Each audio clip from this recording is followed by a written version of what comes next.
Hello and welcome back to another Dare to Game video. Today we're playing Kingdom Come Deliverance 2, and I'm bringing you a list of the 31 new features slash things added into Kingdom Come Deliverance 2. Now, I do want to clarify right at the beginning. Obviously, I'm not saying everything, that this video is going to cover every single thing that is new or different in this game over the first one. This one is mostly gameplay mechanics or systems or things that have been changed dramatically but did exist in the first one. So I'm not going to list every single building that wasn't in the first game, or things like, well, this specific combo wasn't in the first game. So combos were in the first game. You get what I'm saying? So this will just be, or I hope that I've explained it well enough, but this is a video of the 31 gameplay systems or major changes that weren't in the first game. Okay, now that we've said that, we're going to start off at number 1, which I believe is probably the most obvious one, and that one is going to be a smithing system. So, the smithing system in Kingdom Come Deliverance 2 is entirely new. There was no system in the first game where you smithed. There was a story cutscene where you helped your dad forge a sword,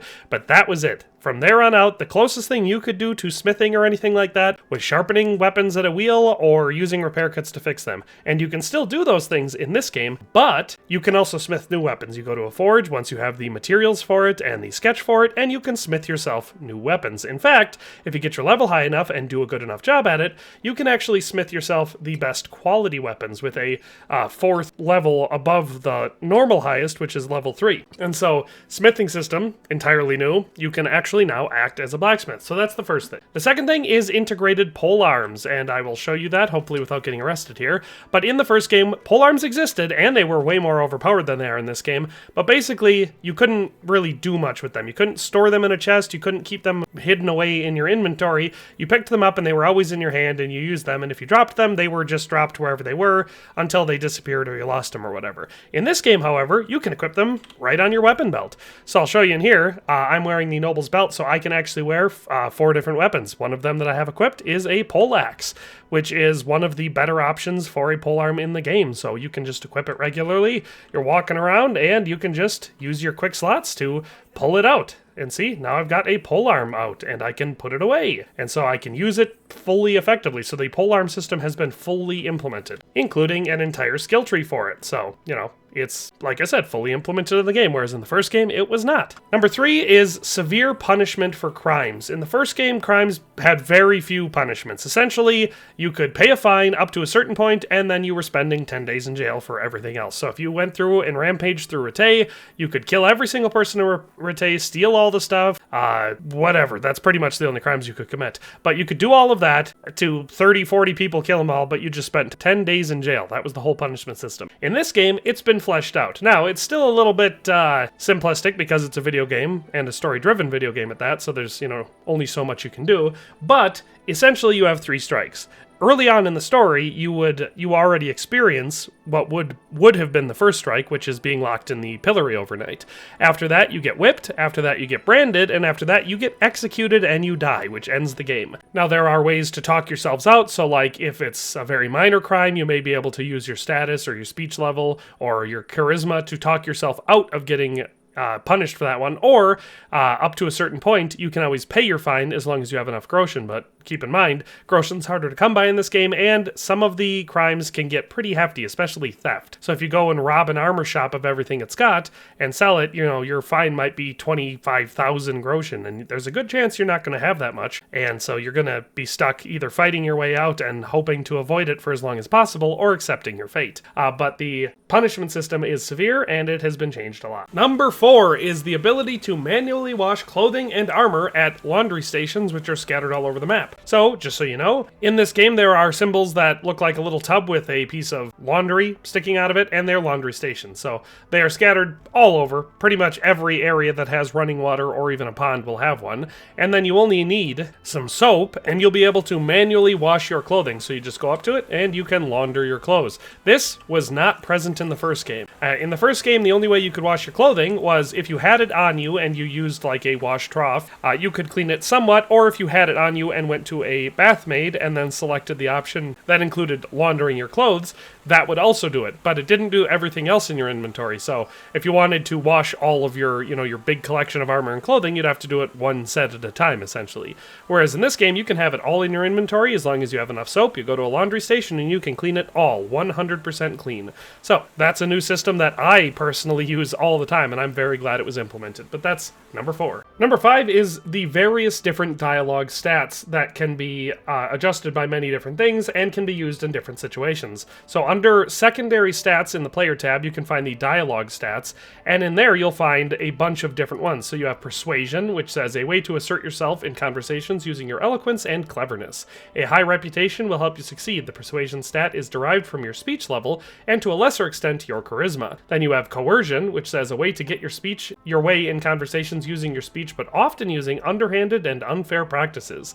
It won't make you many friends, though having a low reputation with them will help you succeed. This stat is derived primarily from your speech level and to a lesser extent your charisma. Then you have impression. A way to assert yourself in conversation is through your charisma and good manners. A high reputation will help you succeed. This stat is derived mainly from your charisma level and to a lesser extent from your speech level. Domination is the underside of that. It's the same as impression. It uses your charisma, but this one is better to have a low reputation with. Presence is basically intimidation. Well, it's not intimidation, but it's a lot like it from the first game. So it says a way to assert yourself in conversations thanks to your strength of arms and chivalrous appearance. A high reputation will help you succeed. Status is derived from how good your armor and weapons are and how physically fit you are, and to a lesser extent the amount of strength, agility, and vitality you have. And then intimidation is the other side of that. It's basically all of the same stats and how good your armor is, but based on low reputation. So this game has really broadened that out. If you have a high reputation in an area and you have high speech, you're going to be able to use persuasion for dialogue checks. If you've got a low reputation, it's going to be coercion. High reputation will be impression. Low reputation is domination. High reputation is presence. Low reputation is intimidation. So basically this change, broadens out all of your speech options a lot, but mainly it helps with roleplay. So if you're playing good Henry, that's going to feel very, very different than bad Henry. So that's another big change that this game made. The next one is ranged weapon variety. So in the first game, now I want to be clear about this, basically on the whole across the board with weapons, armor, everything, the breadth of variety has decreased a lot in this game, but the depth has increased a lot. So I hope I said that right. The breadth has decreased, the depth has increased. So there, in the first game, you just had bows, but you had a lot of different bows.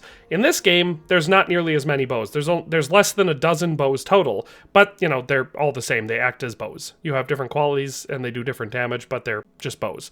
This game has added crossbows and firearms though, which is awesome. So there are 3 different varieties of crossbows. You have the lightest crossbows, which you can cock by hand, the medium crossbows, which you need a goat's leg, which is a lever that you use to cock it, and then you have heavy crossbows, which you use a crank on the end to cock. And basically the difference is, other than the fact that you have to load them differently so they take different speeds to reload, is the damage. So you can see our best bow in the game and our best light crossbow in the game have the same damage. So obviously your DPS is going to be much higher with the bow, because even though these reload pretty quick, the bow still fires faster. Your medium or best medium crossbow in the game does 350 damage. Your best heavy crossbow in the game does 550 damage.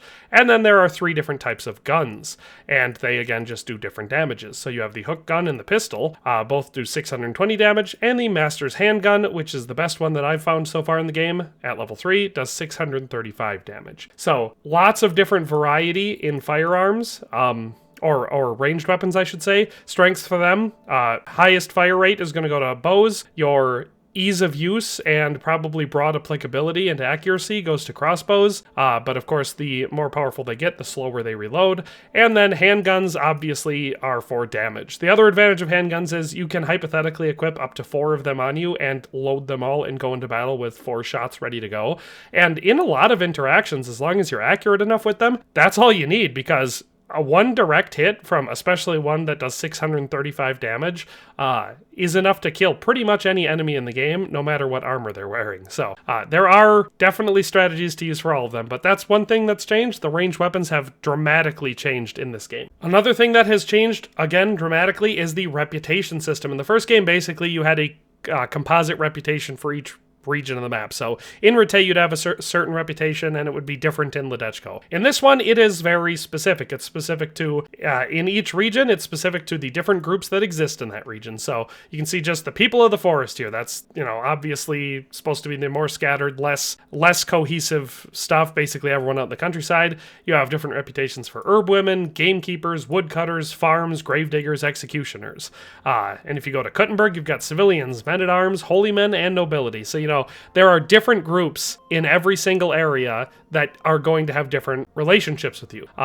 So you can see in Malashov here, I have a negative reputation. I have a very positive reputation with the civilians, but the negative reputation comes with the negative reputation I have with the men-at-arms from that region, who are kind of locked in based on story, because otherwise you don't really interact with them much, and I have a very bad reputation with them from that mission. So the reputation system has been fleshed out dramatically and changed a lot. Number 8 is one that we've seen a bunch, but I still think it bears repeating, and it's the outfit system. In the first game, if you wanted to change your outfit, you had to change every single item manually. In this game, you can set 3 outfit quick slots. So most people are going to have it like I've got it here, where you've got 1 heavy armor one fancy nobility light clothing type one, and 1 stealth outfit for stealthy type stuff. That didn't exist at all in the first game. It's a huge gameplay change. I've utilized it a lot, and I love it. So that's number 8. We're going to need to speed this up, or it's going to take forever to get through this video. Number 9 is that you can wield multiple weapons, and in this game, it's up to 4. So with using things called belts, which, you're probably familiar with as a person, you can carry more weapons. The default is 1 weapon, but there are 3 different belts in the game: the Hunter's Belt, the Knight's Belt, and the Noble's Belt. The Hunter's Belt allows you to hold up to 2, Knight's is up to 3, and Noble's is up to 4. So unlike in the first game, where you could have a ranged weapon and a melee weapon equipped and you swap between them, in this game you can have any combination of 4 weapons equipped, and you can switch to them using your numbers on the hotbar, 1 through 4. So that's new and improved, and it's a nice big gameplay change. Same thing goes for consumables. We have these things called pouches now that allow up to 4 things. So again, there's 3 of them in the game. The Hunter's Pouch gives you 2 quick slots, the Knight's gives you 3, and the Noble's gives you 4. And again, that allows you to use your slots of 5 through 8 to use consumables even in combat. So it makes a huge gameplay difference and turns consumables into something that I actually use in this game, whereas I very rarely use them in the first. Number 11 for a change is the ability to auto-follow paths. So if you're riding your horse and you have to go a long distance, but you don't want to constantly be sitting there holding it, you can just get on your path. Most of the main paths in the game will allow you to do this, and then you can just, for me, it's hold E. Then your horse will go along and follow the path. And then if you want to speed your horse up, for me, I just hit shift to spur my horse a little bit, and he'll keep going like that. You can kind of manually control it yourself. It will continue, so you see we're kind of off on a side path now. That's because I have not touched the directions at all. You can control it as much as you want. You can turn your horse, and it will continue to follow the path,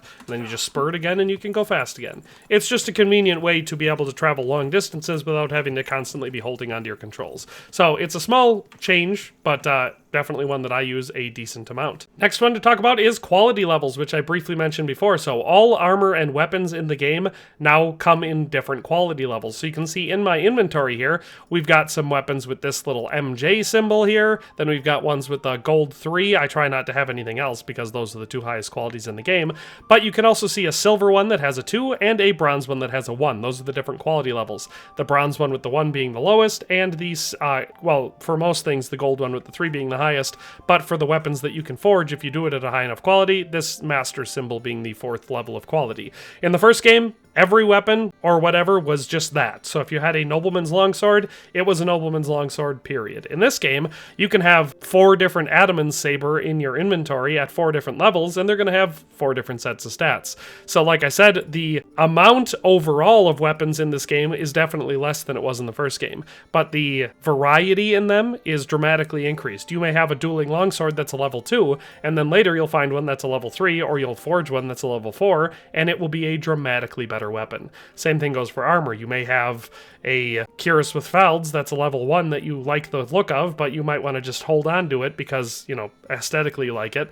Well, if you get one later that's a level 3, it's going to have better stats. You can change it out and there's that. So it's a variety change that I enjoy as someone who enjoys roleplay. Number 13 is you can conduct church pilgrimages to improve your reputation. This is something that kinda almost sort of existed in the first game in a very limited way, but in this one it's pretty easy. You can go to any priest you can find in the game will give you the option to interact with them, and once you do, you'll get this option here with the little star by it that says, I'd like to improve my reputation. If you click on that, he'll basically give you a tiny little mission. It'll be like, go to the cemetery at Sedlitz Monastery and pray at the grave of such and such. And if you do that, it'll improve your relation. It's a very simple and easy system, but it's basically a way that if you've really butchered your relationship with people around and you don't have the money to pay an indulgence, which can be pretty freaking expensive, you can conduct these pilgrimages and they'll help you a significant amount. So that's another feature that was added. Another thing that's changed, or what we'll call number 15 on here, is that you can chat with NPCs now. Not quite as freely as you could in Red Dead Redemption 2, where basically every time you walked up to someone, you had the option to greet or antagonize them, but it does come up a decent amount. Oftentimes someone, most often guards, will say something to you, and you'll get the option to either then reply to them kindly, essentially, or taunt them. I'm just going to walk around and see if I can find an example of it. Like I said, it's not nearly as frequent as I thought it was going to be when they advertised this feature, but it's something that's interesting. And if you want to get more of it, things like walking around naked will help, because people are much more likely to say something. Put some clothes on, you scoundrel. See, and now she said something, so we'll be able to reply, and we can either retort or apologize. We're going to go ahead and retort. Mind your own business. What? And now, of course, typically what that means is a lot of times if you do the positive one, you'll gain reputation with whoever you're talking to, and a lot of times if you do the negative one, you'll lose reputation. But it does depend. Sometimes, like if you're maybe replying to a lady of ill repute with a negative one, sometimes that'll get you some reputation with them. So it definitely changes depending on where you are and who you're talking to. Number 16 is the horse system has been dramatically refined. So just in so many different ways. For one, there are 3 different classes of horses in the game. You've got roundsies, which are your general all-purpose ones. They're good at pretty much everything except for battle. Then you've got your chargers, which are fast. They're basically racehorses. They're the fastest ones with the best stamina, that usually have better bravery than a roundsea, but a worse carrying capacity. And then you have war horses, which have the most strength and therefore the most carrying capacity and the most bravery. Sometimes they're even pretty fast, but they very often lack stamina. So this one we have here is a war horse. It's probably my favorite one I found in the game thus far. That's the one area in which it has dramatically changed as far as the horse system goes. The other one comes down to their inventory management, because they have different stuff that can be put on them, and there's a lot more variety in the tack in this game, plus it's actually a lot more accurate to the medieval period as well. But basically you're stuck between managing many different things, including the 2 primary things, which are weight and protection. So there are certain harnesses, for example, that will add to your horse's carrying capacity, presumably because you can, connect things to the harness. Then there are heavy caparisons, which will offer more protection, but they're heavy, so they will slow your horse down, as will anything that increases its carrying capacity. So you can customize the gear that your horse wears for more than just fashion and protection in this game. You can also customize it for speed, or you can get things that will improve. There are certain like head armor, certain types of chanfron that will give them more bravery, basically because they work as blinders. But the main thing is going to be your weight and protection that you're balancing to do speed versus obviously protection. So the horse system has changed dramatically. Number 17 is a very simple one, and it's that herbs spoil in this game. This is something that you've probably heard before. I've covered it in videos previously on this channel, but in the first game you picked herbs and they just lasted forever in your inventory. In this game, they do not. They have a quality or condition level, and they degrade at, 10 to 20% a day, depending on the perks that you have, unless you dry them, in which case they last essentially forever. And so you just look for this icon on the map, a drying rack, and once you've used that, and it is all over the place, pretty much every settlement, town, cluster of buildings has at least one of them. Once you've used your herbs on that and dried them out, they will last essentially forever. But it's a change that the first game did not have, and it's something that you have to consider in this game. Number 18 is that Farkle, the dice game, has also been expanded a lot. So in the first game, it was fairly simple. You could find loaded dice around the map. There was a decent amount of them, but not nearly as much as there is in this one, and you played the game. Later on, there was an update that increased the amount that you had to score to win a game, but that's pretty much it. In this game, from the beginning, it is way more. So, for one thing, there's a lot more dice. You can see in front of you just the tremendous amount of variety that I've found so far in dice, and I'm willing to bet that I don't even have them all yet. So, that's improved dramatically. But aside from that, the game itself has changed a lot. So, the entire badge system has been added, where if you have any of these badges on you, and you can play someone that also has a similar badge, it changes the rules of the game. So, just click on the silver badge of defense says it's used to cancel the effect of your opponent's silver badge in the game. So if they're using a silver badge of fortune, which allows, it says after your throw you can re-roll up to 2 dice, can be used once per game, so that gives them an extra re-roll per game, you can use your badge of defense to cancel that out or something like that. So it definitely changes the dynamics of the game, but it also changes the prize amounts. So if you play someone, the most basic game is peasants without a badge, and that's just worth 3 groschen. Without a badge, from what I found, you can play up to courtiers, which is for 130 groschen. So you can definitely bet a lot more in this game as far as Farkle is concerned, as long as the person has money.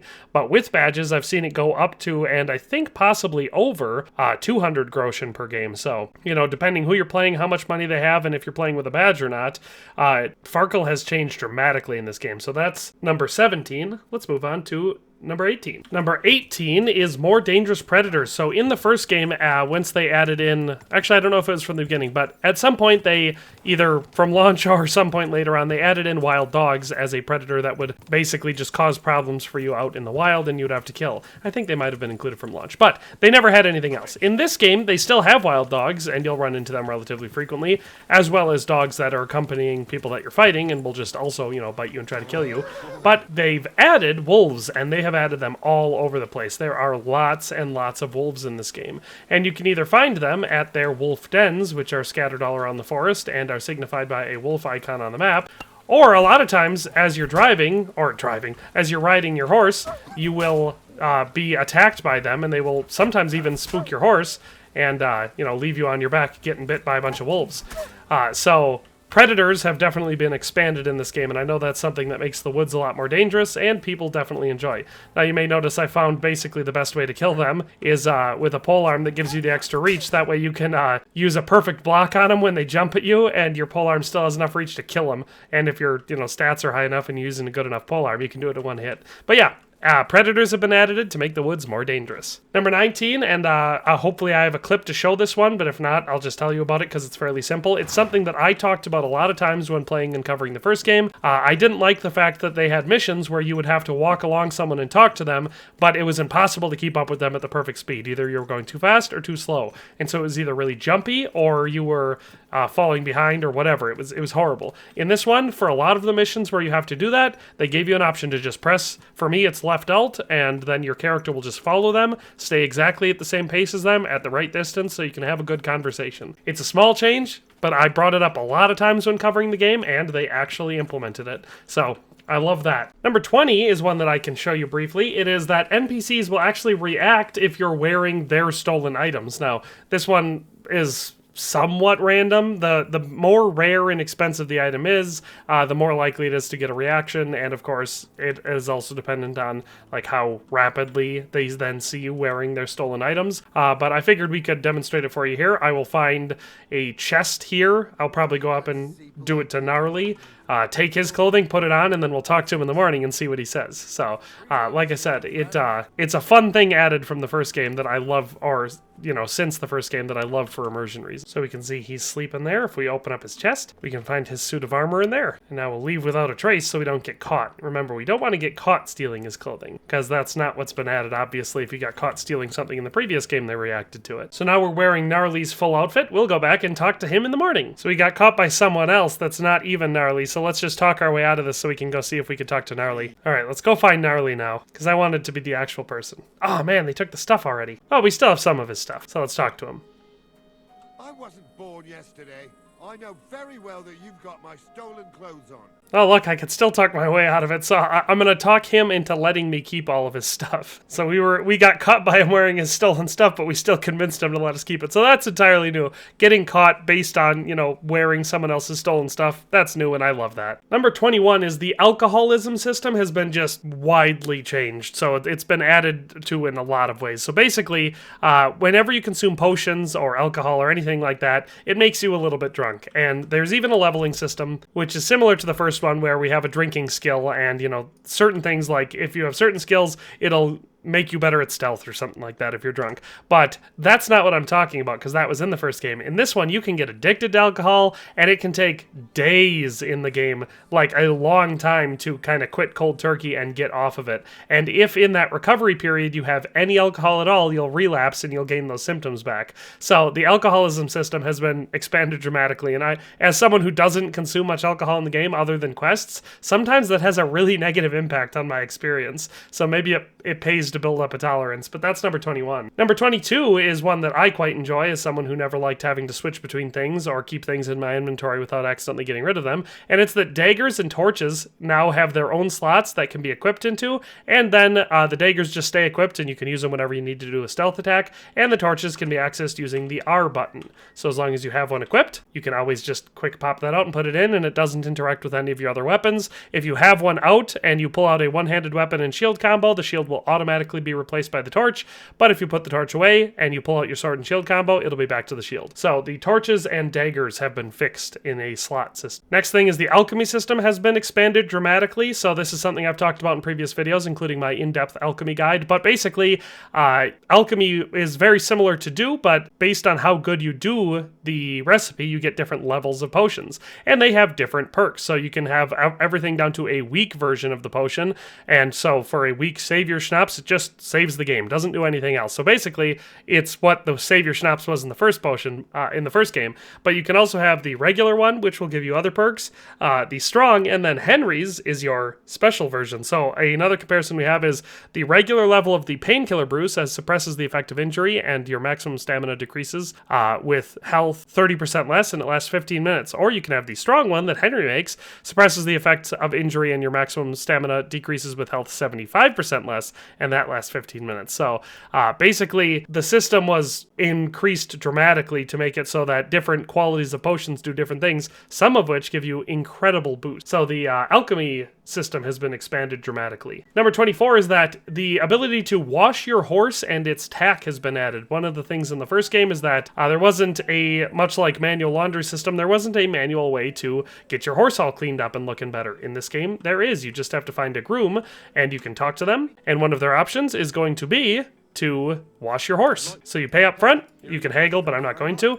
And then afterwards you get, an hour. And then when you get your horse back, it's all cleaned up, shiny, ready to go. The tack is all cleaned up, everything. So the ability to wash your horse was added to the game, and I, of course, love that. I'll have to put in a clip here, but number 25 is that during battle, you can now taunt, surrender, or use a battle cry at any moment, and they have different effects. The battle cry will sometimes scare your enemy away, but oftentimes it just gives you sort of an energy boost, and taunting them can make them angry and fight worse, and of course surrendering allows you to surrender to pretty much any enemy. Now that being said, they don't always accept your surrender, but whatever. It's something that was added that wasn't in the first game, and I definitely appreciate it. Next one is one that we'll have to see because this is a pretty good horse that doesn't scare too easily. But early game and with bad horses, you'll probably recognize it a lot, but you can actually overspur your horse and get bucked off of it. So the way that you speed your horse up is by on PC using shift, hitting left shift, and you can spur your horse, but you can actually overspur your horse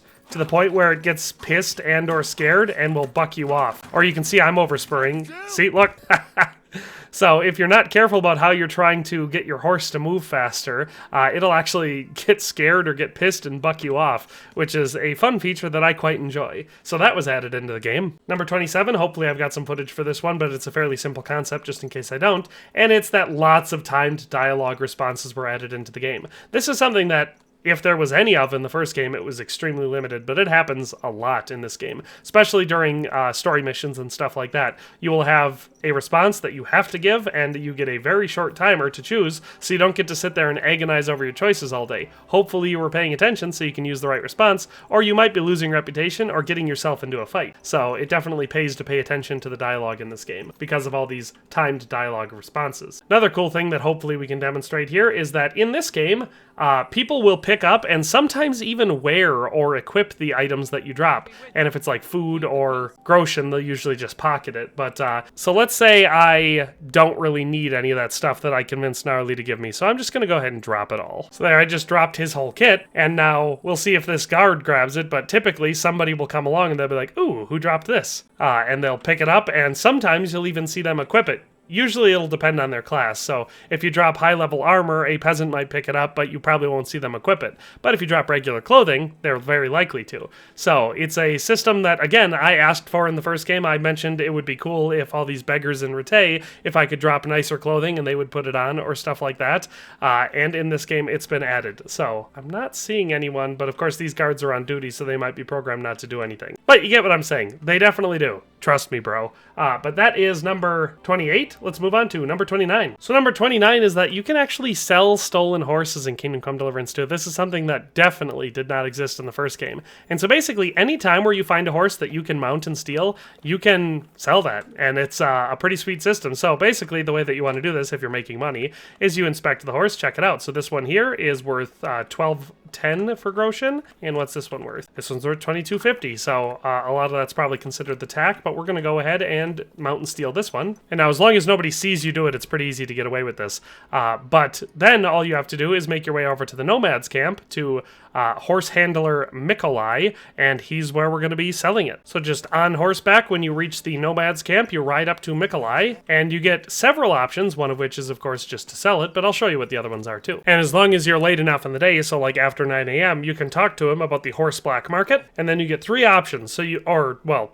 one of them is just leave with the horse, but you can sell the horse to him, or you can acquire the horse. So if you haven't gotten a horse in the game yet, and you want to, or you find one that has a lot better stats than the one that you have, you can then choose to acquire it. Otherwise, you can just choose to sell it for a profit. And so I'll just show you what the acquire option looks like. So this is basically your option to make any horse that you find on the map yours. And of course, you know, it works kind of the same as buying a horse from anywhere else, where if the horse is more valuable than yours, you pay. But otherwise, whereas with mine, where the horse I already have is significantly better, I'm basically just paying for the services. So I could haggle or I could just pay. And so then you have an hour where basically he just makes the horse act as if it's your horse. And now when you whistle, that horse will come to you. And so you will have to deal with the side effect of riding around on a horse just named Horse, but it is what it is. That's how you can get one. Otherwise, you can just go ahead and sell it. And he offered me 355 groschen for him. So I could have haggled for more, but at the end of the day, it doesn't matter. It's a quick way to make a couple hundred groschen usually. And a lot of times, the ones that I end up selling are ones that, like, I kill a cumin while he's riding along the road, and then I take his horse up here and sell it. So that is something new. You could never do that before in the previous game, and it's a cool immersion change, in my opinion. Another one that I quite like is one that's been showed off before, and it's that while you're sneaking, you can actually throw rocks to distract people. So using on PC the G button, you can throw little stones, and if you're in stealth or whatever, you can distract people. But you can also be a rascal and annoy them as well, because you can hit them with the stones. So it's definitely a new function that didn't exist in the last game. And of course, our final change that wasn't in the first game is an integrated photo mode. So I'm sure it exists on all consoles, but for example, here on PC, you press F1, and it allows you to then move around and take photos. You can not go very far, you're tied to the character, so this is as far as you can go from Henry, and you can't use it to phase through things. But it allows you to take self shots, and as well as like panoramic shots or scenic things if you want to get yourself a wallpaper or get a cool shot of Trotsky Castle or something like that. It allows you to do that. The only thing to keep in mind is that you can't use it to like kind of peek around corners and use it for stealth to see what's going on, because every single time Henry exits it, he out loud says something like interesting or wow, that's nice or great shot or something like that, and people will actually hear you. So if you're sneaking around at night and you use photo mode, it's a great way to give yourself away. So that is all 31 of the things that have been added into Kingdom Come Deliverance 2 that I wanted to highlight today. If I missed anything, especially if it's a big thing, let me know down in the comment section below. But this already took a way longer amount of time to record than I had planned. So that's all for today. We'll see you next time. Thanks for watching another Dare to Game video. If you liked this video, please leave a like and a comment. If you haven't already, be sure to subscribe to the channel. If you like my content and would like to support this channel, consider becoming a member today for as little as $1.99 a month. It makes a huge difference. But in any case, thanks for watching and have a nice day. I'll see you next time.